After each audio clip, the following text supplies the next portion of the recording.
Iran में इस्माइल हानिया की मौत से पूरी दुनिया में हड़कंप मच गया है। क्या रूस तो क्या चीन और क्या अमेरिका, सभी इस घटना के बाद हैरान है। इस बीच भारत ने भी अपने नागरिकों को लेकर बड़ी एडवाइजरी जारी कर दी है।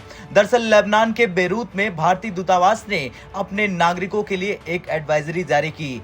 दूतावास ने भारतीय नागरिकों को सावधानी बरतने और अनावश्यक यात्रा से बचने की सलाह दी। दूतावास ने अपने नागरिकों को सूचित किया कि वे किसी भी आकस्मिक स्थिति के लिए तैयार रहें और दूतावास के संपर्क में बने रहें। इस सलाह का मुख्य उद्देश्य भारतीय नागरिकों की सुरक्षा सुनिश्चित करना है। भारतीय दूतावास ने एडवाइजरी जारी कर कहा कि क्षेत्र में हाल के घटनाक्रम को देखते हुए लेबनान में रहने वाले सभी भारतीय नागरिकों और लेबनान की यात्रा का प्लान बनाने वाले लोगों को सलाह दी जाती है कि वो सावधानी बरतें और अपने ईमेल आईडी cons.beirut@mea.gov.in या आपातकालीन फोन नंबर 96176860 के माध्यम से बेरूत में भारतीय दूतावास के संपर्क में रहें।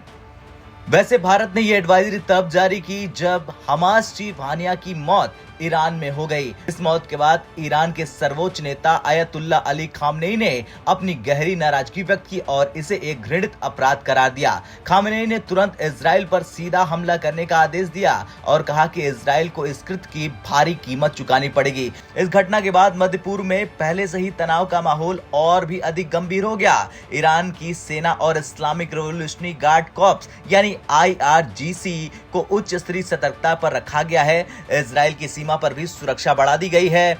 इस घटना पर अंतर्राष्ट्रीय समुदाय की भी नजर है। अमेरिका ने ईरान के इस कदम की निंदा की है और दोनों पक्षों से संयम बरतने की अपील की है। वहीं रूस और चीन ने भी अपनी प्रतिक्रिया व्यक्त की है और मध्यस्थता की पेशकश की है। बता दें, हमास ने इस्माइल हानिया की हत्या को शहीदी करार दिया और कहा कि वे इजराइल से इस हत्या का बदला लेकर ही रहेंगे। हमास के अन्य नेताओं ने भी इजराइल के खिलाफ जिहाद की घोषणा की है। इस घटना के बाद मध्य पूर्व में युद्ध का खतरा मंडराने लगा है और अगर ईरान और इजराइल के बीच सीधा टकराव होता है तो इसका असर पूरे विश्व पर पड़ेगा। खैर, जिस तरह से भारत ने ये एडवाइजरी जारी की उसके बाद देखना ये होगा कि भारतीय कितने सतर्क होते हैं और सबसे बड़ा सवाल तो ये बनता है कि इजराइल पर ईरान के ऐलान के बाद भारत क्या करता है। आपका क्या कुछ कहना है इस रिपोर्ट पर कमेंट कर जरूर बताएं। ब्यूरो रिपोर्ट, भारत तक।